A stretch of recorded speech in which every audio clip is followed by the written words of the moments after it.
Ay maşallah, Həmzə gəlir, Həmzə. Həmzə salam. Necəsən kişi bala? Gördün sən alqışlarla qarşıladı.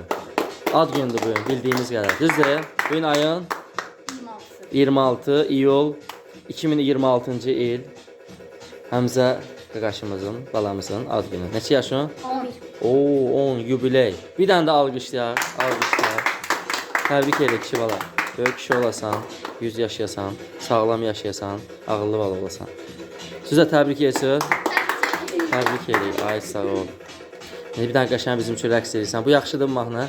Hələ bunu ilə bir dənə yara de.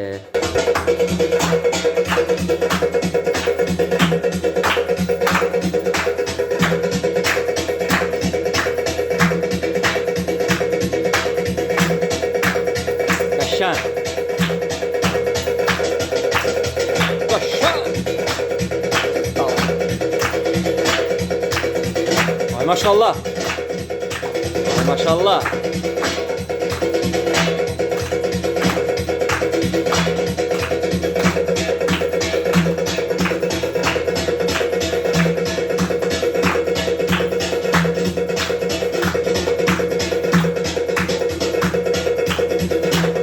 Alqışlar gəlsin Həmzə üçün.